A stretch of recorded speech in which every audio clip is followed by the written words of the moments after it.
Hey up folks, we're back again. This is part 2 of the Whitby adventures.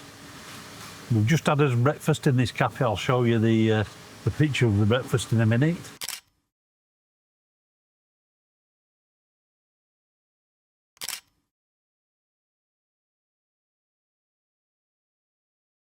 And it's facing us, you're right. It's looking facing at this us, way. it's facing this way, that's what I was saying. no, it is.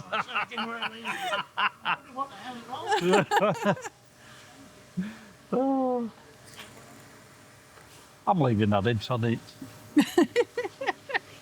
Yeah, we're going to find the Whitby bus and we'll take you around Whitby via the bus.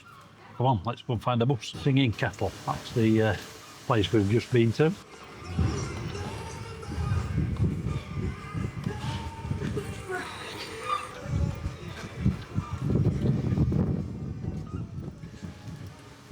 Opened up there. Oh. It's what's known as a bit warm. Air conditioning.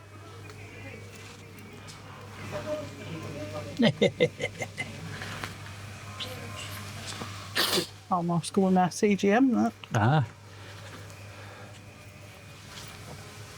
I just wondered if they'd got any acts in here, please. ah.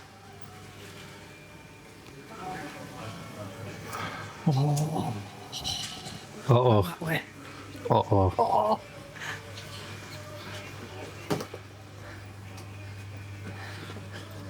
No, names. We've been out for a few hours. Yeah, it is. 45 quid. That's not bad. That's not bad, that.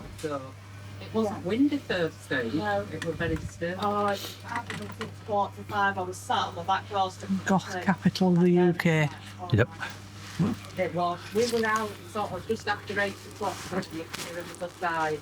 And That air conditioning is really nice. I might move in here. Not like that, isn't it? No, not the sun. yeah. This is a dangerous shop.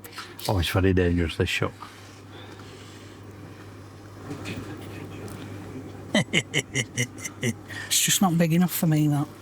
That's what she said. Unfortunately, kind of need bigger bags to carry lots of Carry shit. equipment now. Steam pot that's down there. That's nice though. I've got a thing for corsetry. No price on that one.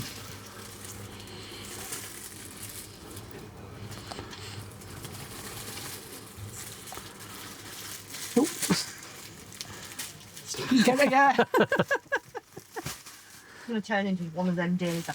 Yeah. Oh, hey up. Ignore it. It's Fine. sticking. Everything's sticking to me.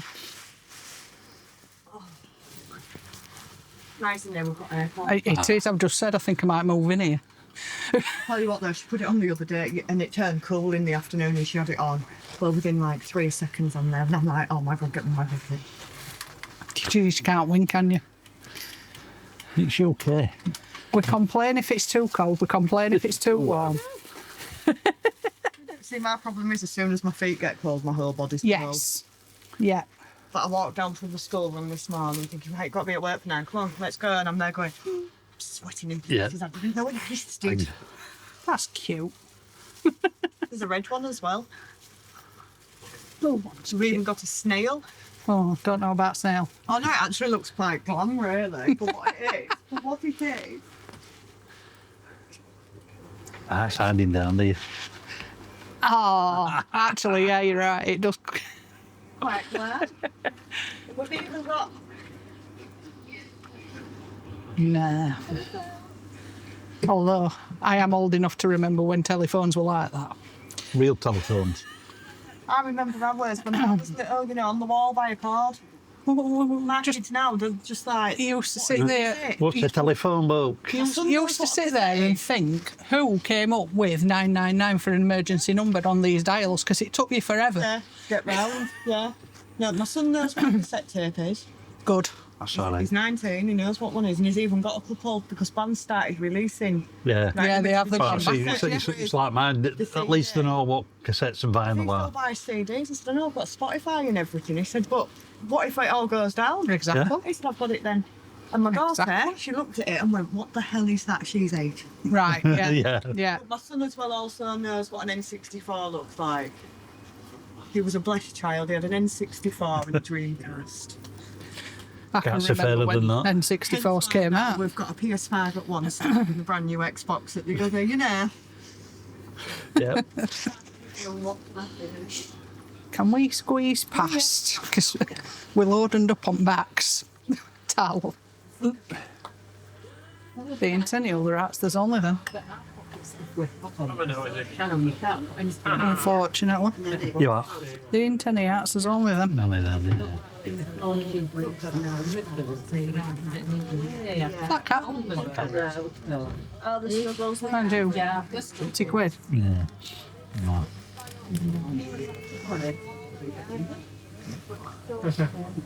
Never even thought to fetch you a cap. Nah. Cheers.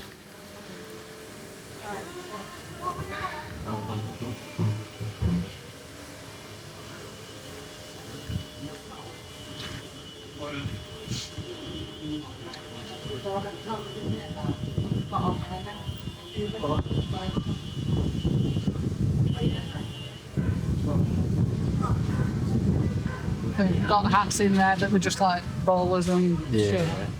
Stuff that people don't want.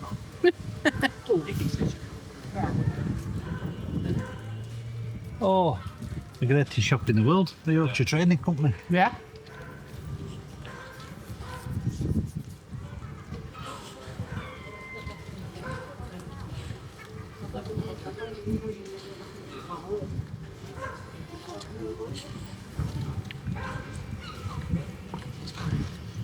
Yeah, Captain Jack there, look.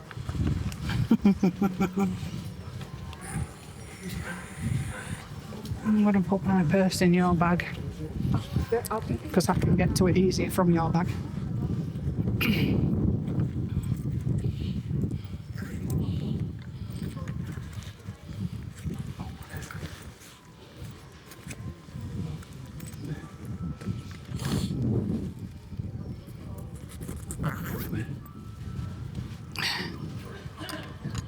If I put it in my bag, I have to keep getting my bag down.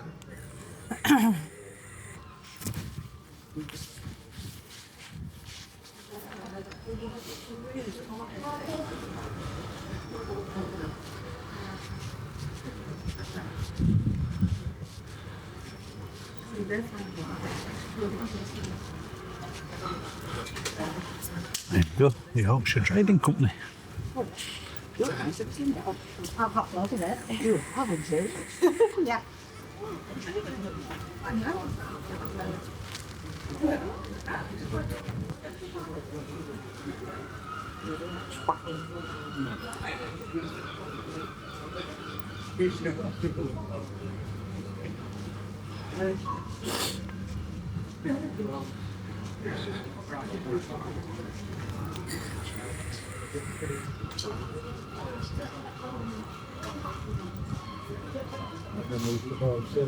We'll do a shot for you before we go. Oh, tiffin. Oh God. Another dangerous shop.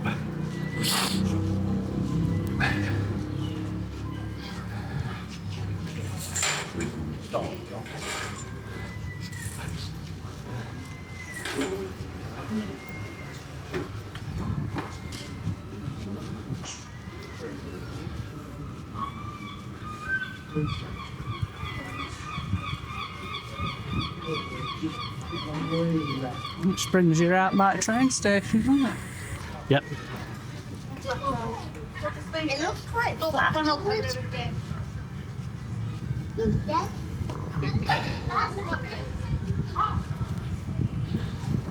Alternative shop and venue Whitby. Cool.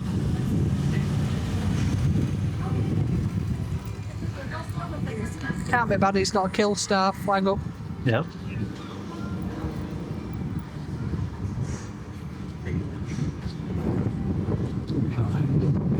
the Whitby train station across there.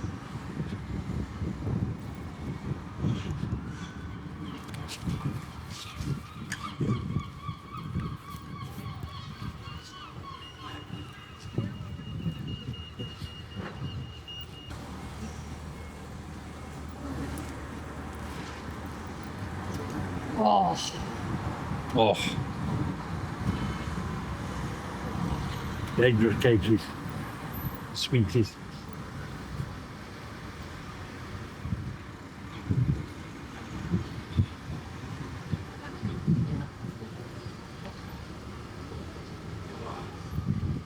There you go. There's the end of it. Or a replica of it. Because somebody in the comments will go, oh, that's not the real one.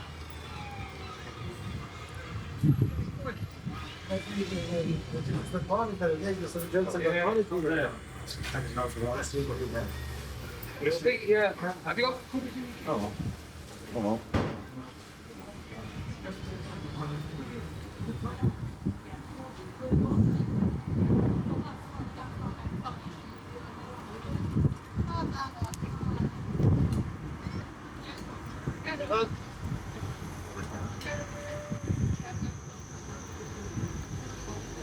I've given him half biscuit one time and then the other half walked down. So I was like, well, this There you go. There's the head of a Whitby trading company.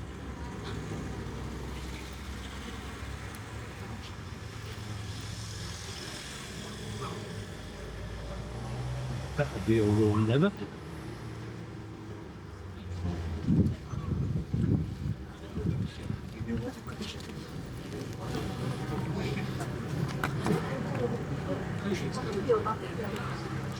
Oh, there's a different view of the Abbey.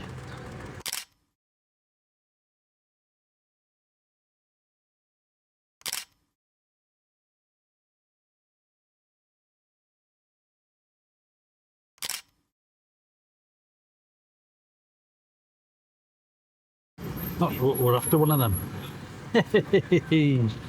nice.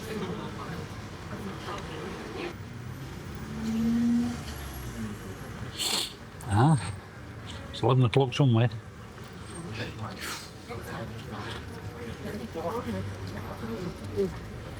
Then when I went to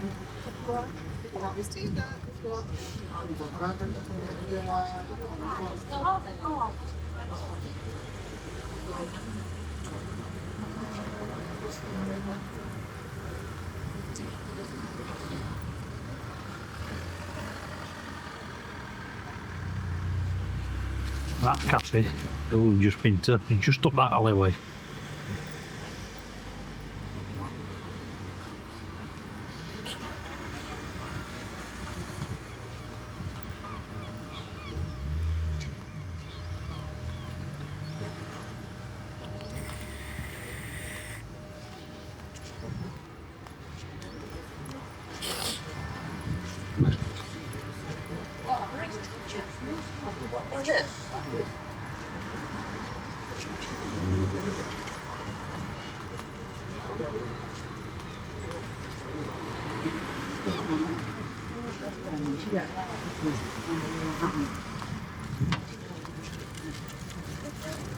Nope.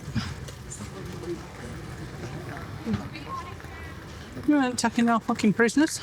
No.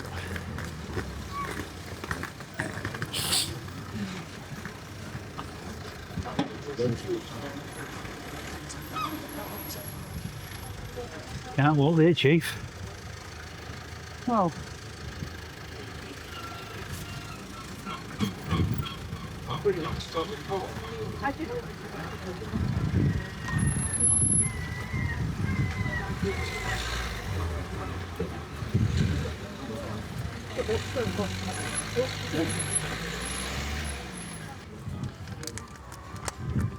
Here it comes at last, the buzz. It was a bit late this one, never mind.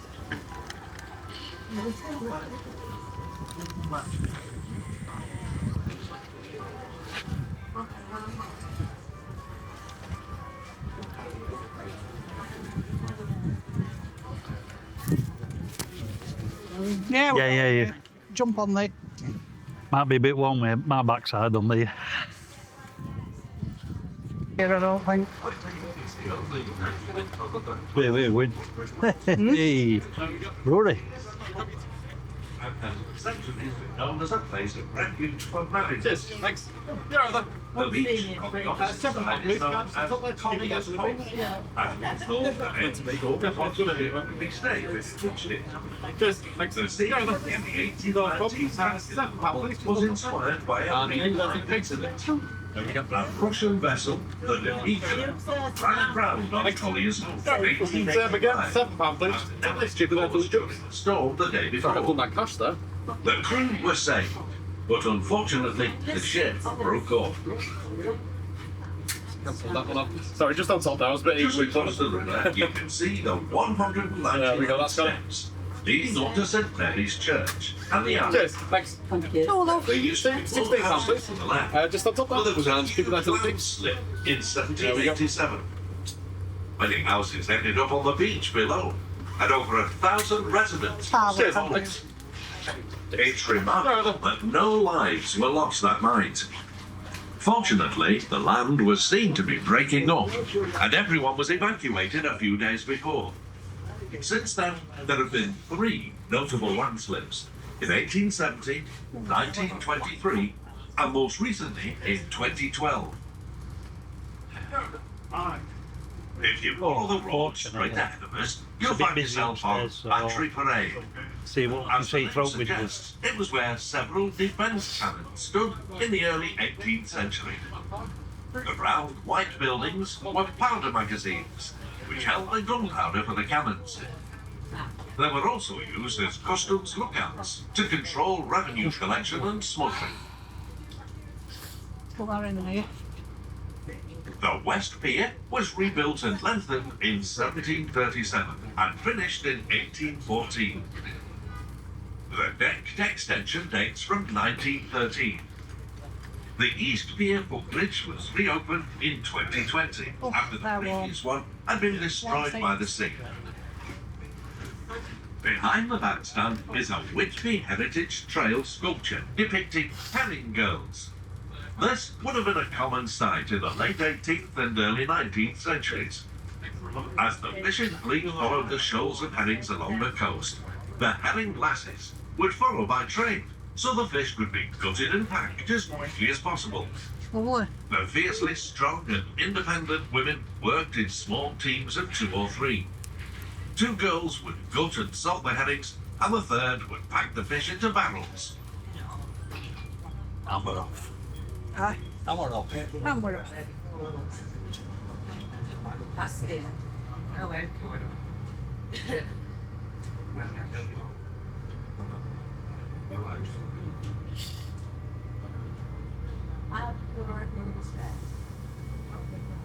As we set off, we'll go up the exotically named Khyber Pass, a road forged into the cliffside in 1848 by the railway king George Hudson. Following the decline of the whaling industry in the early 1800s, Hudson planned to revitalise Whitby as a seaside resort. I won't want to He fetch a began bus by up here. buying up all the land on the west Well, cliff cast that. and used the Me Khyber neither. Pass to bring building materials from the harbour. When the building work was finished, it provided a good route down to the town for the holidaymakers staying at the hotels above. We're not allowed to stop because we have to carry on up the Khyber. Ahead on the left, the little tunnel called Hudson's Folly was built in the form of a miniature railway tunnel at the request of George Hudson, simply to make his mark. There's no railway running along it, but if you walk to the other end, you'll be rewarded with a lovely view of the town. Coming up on the left is the only house on the Khyber Pass, called Strensham, the name of Whitby in the 7th and 8th centuries. After a monastery was re-established in the 11th century, Whitby was known as Prestonby, which translates to Village of the Priests, and didn't get its current name, Whitby, which means white settlement, until around the 12th and 13th centuries. The La Rosa Hotel on the left has a blue plaque explaining that Lewis Carroll, the author of Alice in Wonderland and Alice Through the Looking Glass, stayed dead occasionally. The next stop is Whalebones. Also here is a statue of the famous explorer, Captain James Cook, and superb views of Whitby Harbour. The archway on the right was erected in 2003 and is a jawbone of a bowhead whale. Sitting on top is a harpoon to signify this part of Whitby's history. In the 18th century, whaling was a major industry in Whitby. Over 55 whaling boats, each with up to 50 crew, operated from the harbour. The original arch was erected in 1853. This arch was donated to Whitby after being obtained legally by native Alaskan Inuits. Inuits to you or not? Just ahead on the right, you can see the roof of Whitby Pavilion. The theatre, or saloon, as it was first named, was built by Sir George Eliot around 1880 on land known as the West Cliff Estate, at the Whitby's only theatre, the Theatre Royal, located near the town centre, burned down in 1823. To the left is Whitby's Royal Crescent. It was supposed to replicate the one built in Bath, Somerset. Unfortunately, George Hudson, who was financing the project, was not a completely honest man. He was investigated, lost his seat as a politician, went bankrupt, and was forced to live abroad to avoid arrest for debt. As you can see, the Just half show. crescent was never completed. On the right is a sculpture on the Whitby Heritage Trail of William Scoresby. He was a prominent Whitby whaler, explorer, and inventor in 1807 of the mast-topping lookout called a crow's nest. The next stop is Westcliff Attractions. Please remember to take everything with you, including your partner.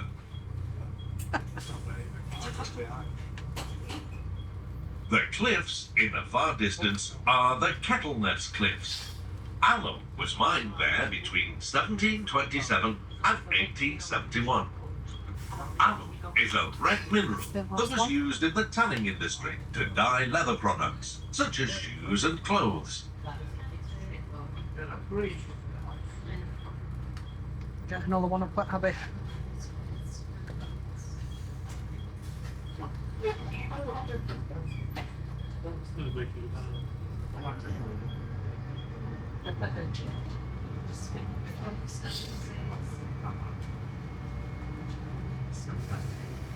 On your right, as we turn into Argyle Road, you'll see a large building.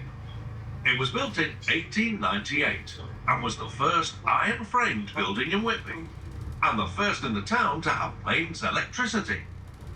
Originally, it was a hotel with a proper Victorian ballroom. The majority of the building has since been converted for accommodation. Looking down to the far end of Ladysmith Avenue on the right is the grandstand of Whitby Town Football Club, which is also known as the Seasiders.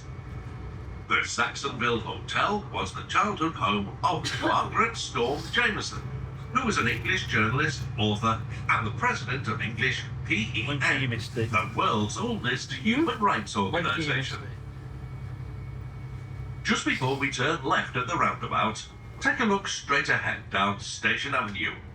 At the end, you'll see a low red brick building, which was once Westcliff Station. The last trains ran along the line from Middlesbrough to Scarborough in May 1958. Ahead on the right are two 3-story houses. The long, bottle-shaped window in each house cleverly gives light to parts of the house that originally had poor lighting. One theory for this style of window was to get around paying the so-called window tax, introduced by William Pitt in 1796. But this is not proven. It's also suggested that owners bricked their windows up to get around paying the tax, but both methods were just to make the building look symmetrical. The next stop is Hammond Park and Museum. On the left is the site of the original Union Mill. a tower windmill built in 1800 to provide cheap milled grain for local poor people. The building ceased operation in 1888 after severe storm damage. The windmill was finally demolished in 1923, and the remaining mill building was converted into private apartments in 2010.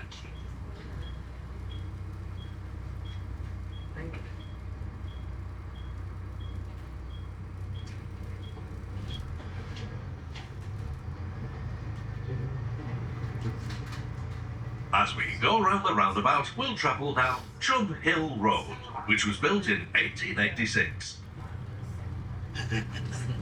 On the left is Panet Park. It's named after the very generous Robert Elliott Panet. He bought Chub Hill Estate so he could give it to the town. In his will, dated October 1917, he arranged for it to become a public park and made provision for a museum to be built to house his collections. The park and museum were opened in 1928, just 8 years after his death. Hey, for a freebie. On the left is Whitby's floral clock, which was installed in 1953 to mark the coronation of Queen Elizabeth II. After years of neglect, the clock was reinstated in 2006 by the Friends of Panet Park. In the bottom left corner of Panet Park is a pathway that depicts plants and fossils from the Jurassic period, around 150 to 200 million years ago. There's also a life-size replica of the first ever gharial crocodile discovered at Saltwick Bay, just south of Whitby, in 1824. As we head up Prospect Hill, passengers upstairs, please be aware of low and overhanging trees. Before Whitby developed, owners of the large houses on the right would have enjoyed an excellent view or prospect of Whitby.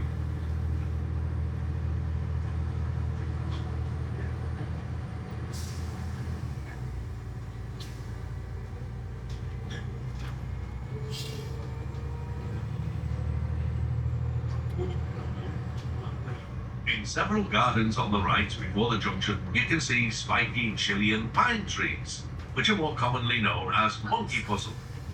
The mineral jet, which comes from the fossilized remains of the tree, was the center of a big industry at Whitby in the 19th century.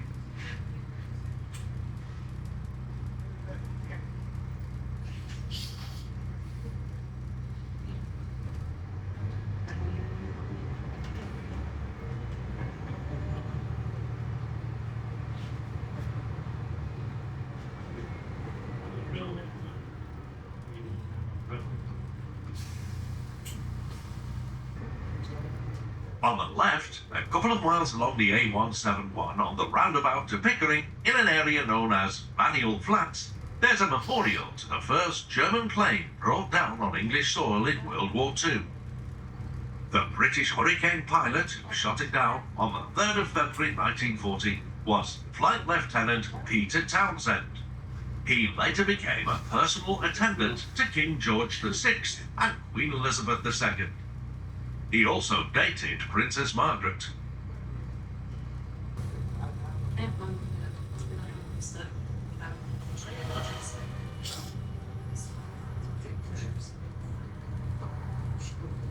We're now approaching Newbridge, which was actually built in 1980. We cannot stop on the bridge, but we'll slow down, so please have your cameras ready. There's a great view of the town on the left, and on the right, you can look along the river towards the North York Moors in the distance.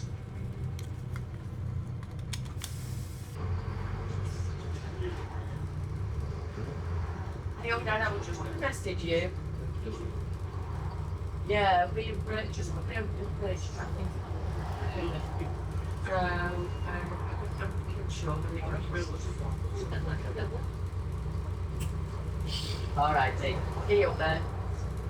Hey, you love you too, bye.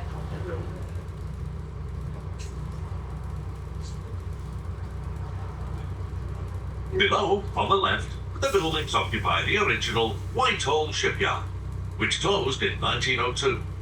Its demise was due to steel ships becoming too big for the harbour. Parkall Engineering now builds vessels in Whitby and keeps the shipbuilding tradition alive.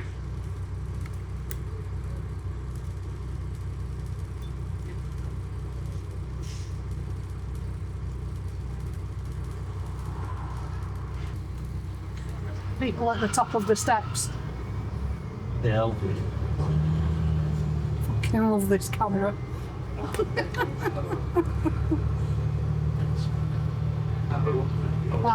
That's a proper camera, that. Because you can't see them by naked eye. I think I'm just going to stop here. I feel safer.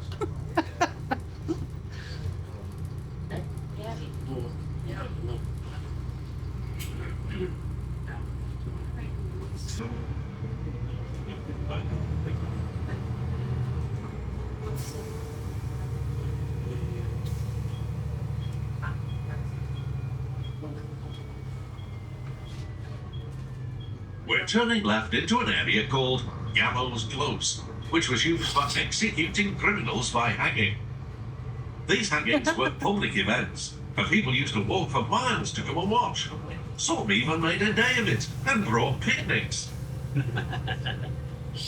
Coming up on the left, I think the we should white building place it back as a is Whittle. spectator sport. Yeah. It was originally owned by the Turnbull family, who owned the shipyard below. It became a school during the Second World War until 1985, and it's now a private residence.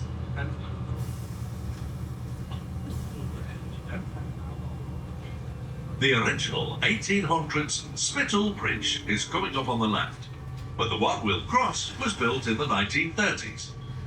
Spittal is short for hospital.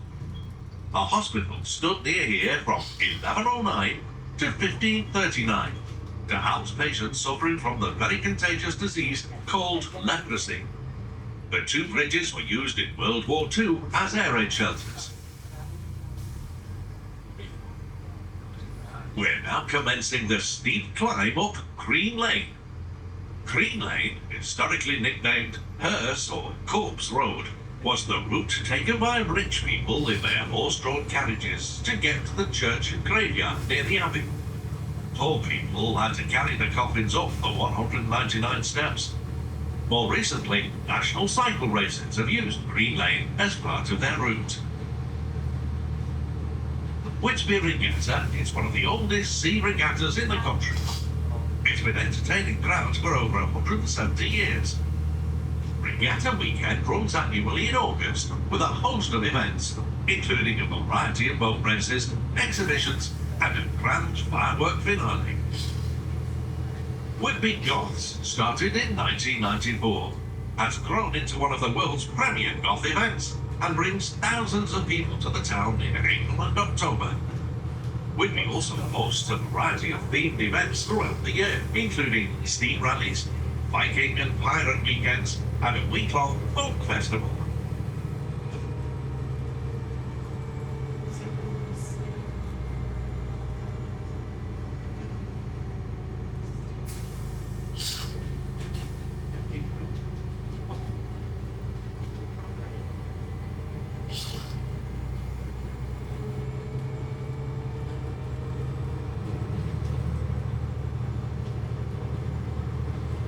We're now approaching Whitby Abbey, first founded by King Osby of Northumbria in AD 657 as a monastery for men and women. 7 years later, in 664, a major Christian meeting took place where it was decided that Easter would be celebrated on the first Sunday after the full moon on or after the 21st of March. This is because they were using the lunar calendar and not the calendar we use today. About 200 years later, the abbey was ransacked and almost completely destroyed by Vikings. It wasn't until around 1070 that the Normans re-established a monastic community here. The remains that you can see mostly date from a later building, erected in about 1220. Like most monastic establishments in the country, Whitby Abbey was dissolved and destroyed by Henry VIII in 1539. It then passed into the hands of the wealthy Chumley folk, but it gradually fell into disrepair. Since then, it's been battered by the weather and even suffered direct hits from the German Navy in the First World War. From 1984, the abbey has been looked after by English Heritage.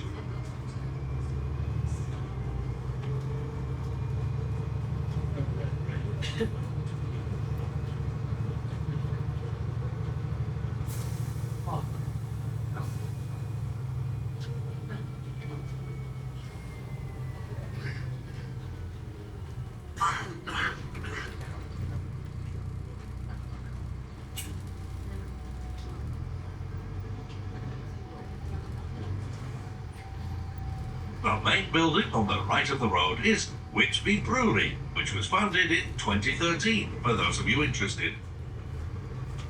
Oh yes, we are. We should be making it already. Oh yes. Oh yes. We're stopping in there for a cold. Absolutely. Oh, the Woodrow The large building next to the Abbey is the The Abbey Woodrow House. first. It was built by the Chumley family using stones from the derelict Abbey. It's now the home of Whitby Youth Hostel, Abbey Visitor Centre and Cafe. The next stop is Whitby Abbey, at the top of the 199 steps. If it's lunchtime, the driver will advise whether it's an official break, and you need to disembark the bus and what time the next bus leaves. Over the wall ahead of us is St Mary's Church, originally built by the Normans around 1110, but altered and added to over the centuries. Most of the interior dates from the 1800s. Also over the wall is the famous graveyard and top of the 199 steps. Bram Stoker used St Mary's Church graveyard as the setting for a scene in his novel Dracula. Thank you. Despite many attempts to find Cheers. Dracula is not very little graveyard.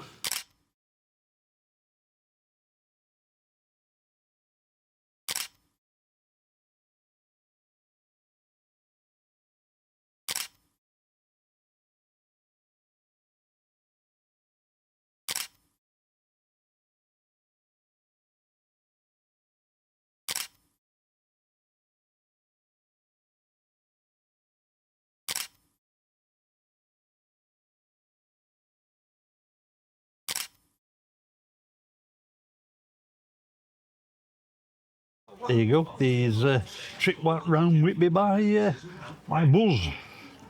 Oh, hope you enjoyed that.